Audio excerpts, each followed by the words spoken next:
Hey guys, how's it going? It's Calvin Raab. So I am a young person. I am 21 years old, and I'm one of the weirdos out there who have a real passion for personal finance. And because of that, I'm able to see a lot of the issues and mistakes that a lot of other young people make that they may not know that they are making because they're not as interested in personal finance as I may be. So in this video, I want to point out some of those. I want to go over 8 different financial mistakes that a lot of young people make, and oftentimes they don't even know they're making them. So I'd recommend watching this video because in it you may find a mistake that you don't even really know you're doing. So let's jump into it. Let's correct some of those mistakes because, as we all know, we're all human. I make a lot of financial mistakes as well, even though I'm interested in it, but these are a lot of them that I see all the time. So let's get into it.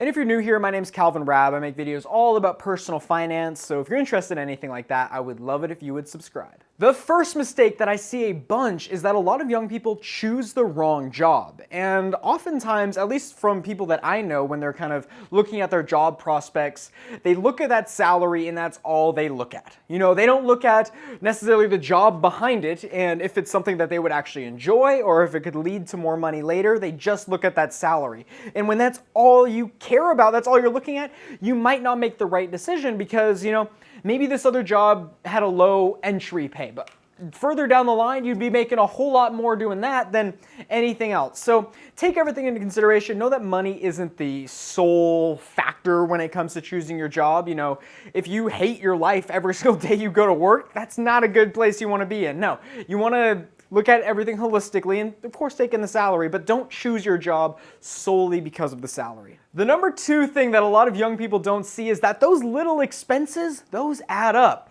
All those little coffee shop trips when you're studying or just the morning coffee, those add up. And a lot of times they're easy not to see because it's an easy $2.50 here, $2.50 there, $3, $5, and it's really easy to see that, but eventually it all adds up. And the key here is just look at your expenditure to know how much is going out. Make sure you understand how much you're actually spending because those little expenses, they really add up. And I'm someone who follows my money pretty strictly and carefully, and I know kind of what's going on, but I'm still surprised sometimes. I'm like, man, those little expenses really add up. So just make sure you're aware of them. Number 3 is misusing credit cards. Now, oftentimes this starts with something small. Something small like, I'll add a little bit here on this card, a little bit there. I might not have the money right now, but I should have it by the end of the month, or maybe next month I should have enough money to pay this off. It's one meal. Well, one meal turns to 2 meals, turns to one thing that you want to another thing, and it just gets bigger and bigger and bigger. Before you know it, you're in a lot of credit card debt. That debt is just spiraling out of control because interest rates on those credit cards are insane, and that snowball of debt's getting bigger and bigger and bigger and bigger. The number 4 mistake that I see is they live above one's pay grade. Now, I certainly see this in college, but one area that I see it a lot is when friends of mine get their first job and all of a sudden their whole lifestyle changes.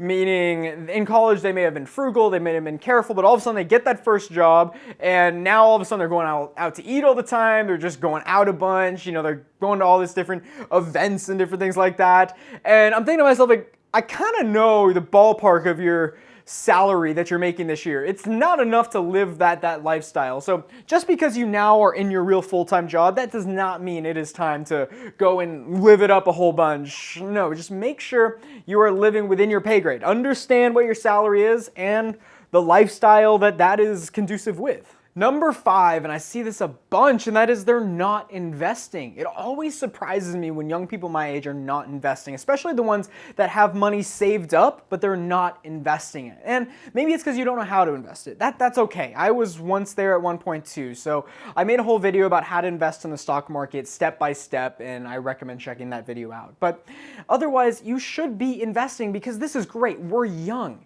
You know, we have time for compound interest and exponential growth to work in our favor.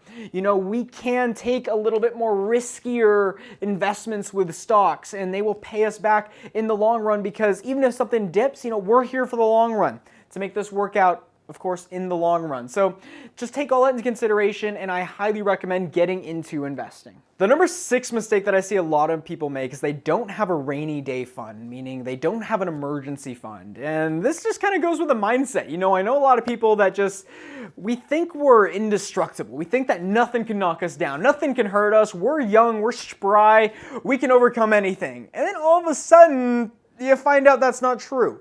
You get hurt or something happens, some expense comes up, an extra car, you got to repair something on your car and that costs more money, or I don't know, anything that comes up just randomly. Maybe something in your house broke and you gotta replace it and it's a little more expensive than you thought. Someone gets sick, or all these different scenarios. And if you aren't prepared for it, you can run into a situation where you need money, and because you don't have any saved up, because you haven't planned for this, you don't know what to do. That's why you want to have money set aside in an emergency fund. And I actually made a whole video on this that is talking about how much I think you should have in your emergency fund. You can check out that video, and I go in a little more in depth about how much I think you should have there. But if you're not preparing for these kind of situations, like if you get fired from your job, are you going to be okay financially for a little while?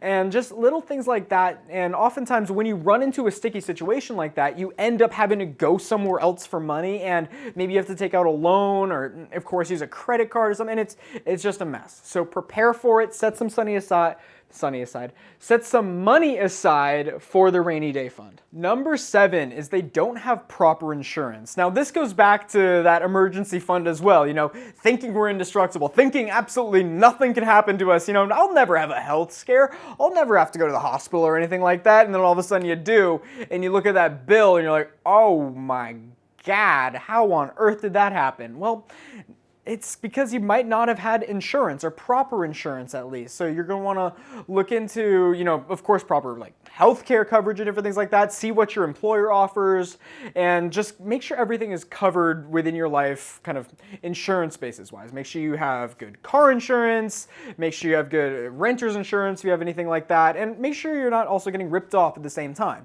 Oftentimes with insurance, people get it and then are complacent and don't look elsewhere. So make sure you shop around a little bit. Make sure you got the best kind of proper insurance for you.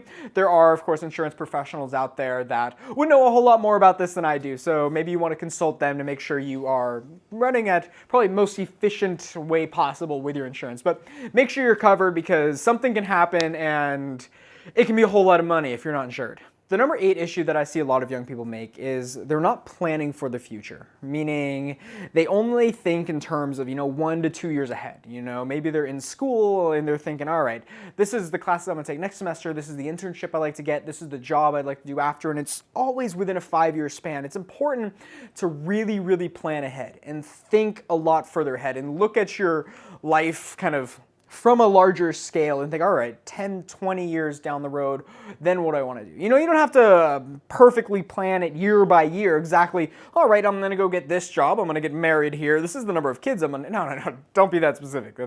That's impossible. But what you can do is just generally plot a path. This is kind of the career choice. This is how much money I plan to be making. As far as investments go, I want to get into this. Maybe you want to look into real estate investing or anything like that. And just plan things out a little bit. Start thinking ahead. And oftentimes when you think ahead, that will kind of encourage you to be saving and set your life up now. Maybe you're not right. Maybe you go down one path and you're like, that isn't how I want to go. Well, at least you tried something, Don't just let life come to you. Go after it and try to carve your own path in this world. So that's just something that I see. I see a lot of people just aren't planning for the future. And if I'm asking them about future plans, they haven't really thought about it before. So it's important just to at least mull it around a little bit and think about what your future has in kind of in store for you. But that will wrap it up. Those are 8 different pretty common mistakes that I see a lot of young people making. And I certainly have made a few of these mistakes. And if you want to see some of my financial mistakes, I made a video on my financial mistakes as well. So if you want to learn from me, you can check those out as well. But these are a lot of mistakes that are pretty easily correctable as well. That's kind of when I was choosing which ones I wanted to kind of go with. I choose these because they're not too hard to correct at the same time. So if you have any others, there's tons of financial issues that I think a lot of young people make, teenagers, different college students, different things like that. So let me know in the comments below what some of the issues are, because sometimes people are making these issues and they don't even know they're really an issue. So let us know in the comments below, and maybe mistake you made or mistake that you see, let us know down there. You can probably help someone else out. So thank you so much for watching. If you're new here, my name is Calvin Raab. I make videos all about personal finance because I believe that personal finance can be fun. And if you subscribe here, you will find new videos here every single Monday and Friday and the occasional Wednesday when I film an extra video. So stay tuned for those. Thank you so much for watching. And as always, my name is Calvin Raab, and I'll see you soon. Hey, you made it to the end of the video. Congratulations. So I'm gonna move to the corner of your screen here. If you look in the upper left-hand corner, you are gonna see my most recent video. And if you look in the lower left-hand corner, you're gonna see a video that YouTube and I each think that you would like. And if you haven't yet, you can hit my face right here and subscribe. As always, my name is Calvin Raab, and I'll see you soon.